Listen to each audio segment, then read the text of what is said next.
name is Tim from Plugged Into Leadership, and you have chosen to join us for Tea with Tim. Yeah. We have our Erie Young Adults mug and our Erie Young Adults representative, Adam Frano here. Adam, welcome. Yeah. Adam, something significant, a significant life experience happened to you a few years ago. Yeah. And I'll be honest, when you first shared what was going on in your life in that time, I was shocked, I was scared, I was fearful.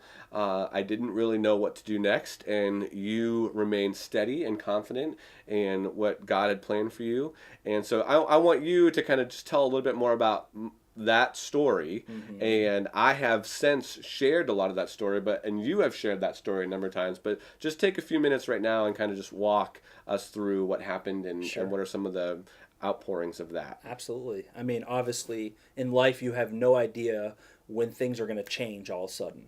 You know, so true. And when you think you got it all together, you really don't. And, you know, things happen, events happen in life, or either to you or to others that are unexpected. And that could always be the scary thing. Yeah. But back in 2015, November of 2015, just a couple days before Thanksgiving, we do this big event through Erie Young Adults called the Turkey Bowl, where we just gather a bunch of guys and stuff, and we do this big event where we line the field and big construction lights. We play good old tackle football. Oh, yeah. We raise money. You know, we have a chili cook-off. We do all this different stuff, and it's an awesome event. It's a great outreach for the 20s and 30-somethings of Erie.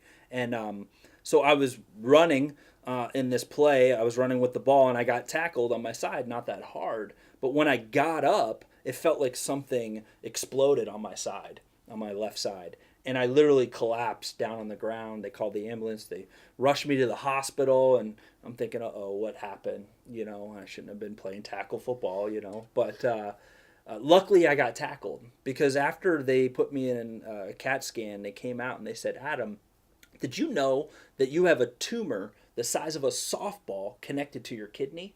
I'm like, no. And they're like, how did you not know this? And so I had a kidney, or a tumor the size of a softball that was on my kidney. And so, you know, they said, listen, they tested it and everything. They said, this is 95% cancer. Wow. And I was just like, what? And so I had no clue it was there.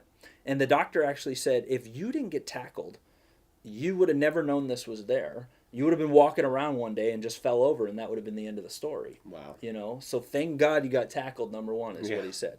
So then I had to get surgery, get my kidney removed and that softball-sized tumor. They removed that in that December of 2015, and then I had to wait a month.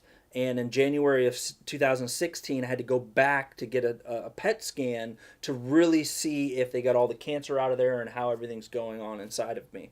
So then when I sat down for that PET scan and the results of it is when I heard the news that pretty much changed everything. That's when they said, hey, Adam, we're sorry, but the surgery worked, but the problem is that the cancer actually got into your bloodstream and started to go everywhere. Mm. And so that's when it moved up into my lymph nodes, it moved up into my lungs, it moved across my stomach area, on my bladder. It just started to move everywhere and quickly, and it started to aggressively take over different areas of my body. And so when I heard this, I said, okay, what do we do? You know, chemo, radiation, surgery, like what's next? He says, no, Adam, you don't understand. Like there is no cure for this type of cancer. Like this is it.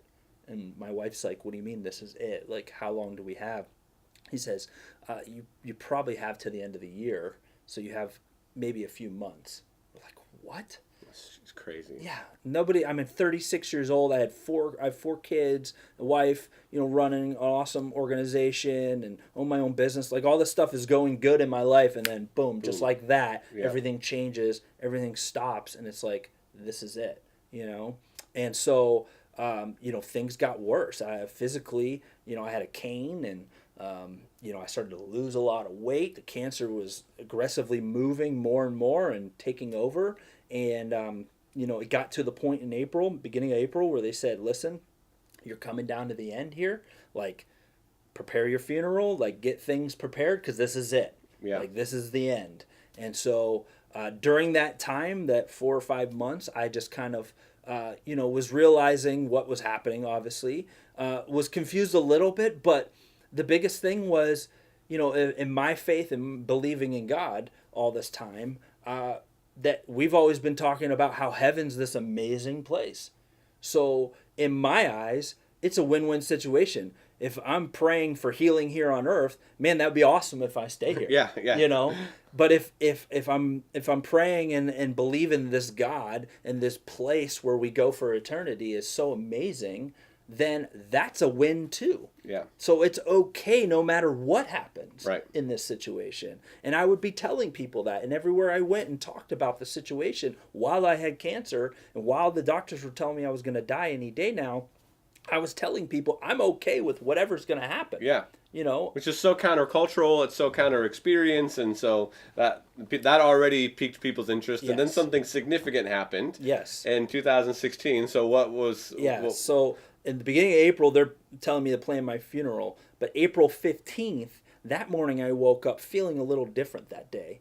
And so I went down to Pittsburgh, down to the Hillman Center to get some scans and some different things done. And I go down there, and it takes a while for the doctor to come out, but he finally comes out and he goes, Adam, for the last hour I've been talking with radiologists, different doctors, looking at your scans. And he said, literally, I cannot find 80% of your cancer. Wow. 80% of your cancer is gone. Like, I can't find it anywhere on the scans. And just 2 weeks before that, it was everywhere. But then 2 weeks later, he can't find 80% of it. It's disappeared in certain areas. Yeah. And then some of the areas where it was really big, like the size of a quarter, shrunk down to the size of an M&M. Wow. So I still had a little bit of cancer, but it was these tiny little dots of cancer versus it being all over the place. Yeah. And so he was completely blown away.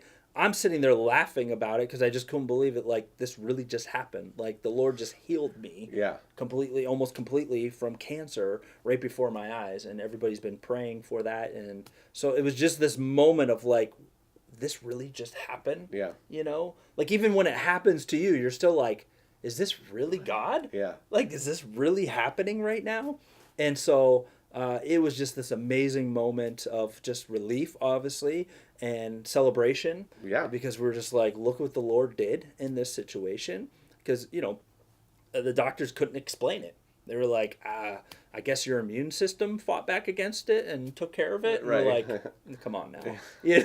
They said that would be impossible without treatment. Yeah. And so without having any treatment, without having any surgery or anything, for this to happen was a complete miracle. That's crazy. And That's so awesome. about a year, it was a year later, so 2017 of April, I still had cancer for that whole year, but it was just so little. But I regained my health, things got better, and then in 2017, I found out I was completely cancer-free. That's So awesome. So now it's been 1 year I've been cancer-free without any kind of treatment or surgery or amazing. anything. So I love that story. I hope that story was inspiring for you. It inspires me. I love coming back to it and hearing it. There's actually a video on Facebook of the physician standing there, the oncologist, Yeah. in a chair saying, I as a scientist, I can't really understand what's going on, but all I can say is that it's a miracle. He used the word miracle in the office, and so it's the whole not yet story. Yeah, the whole not yet story. So if you want to go back and check out more of the videos, you can search #not yet.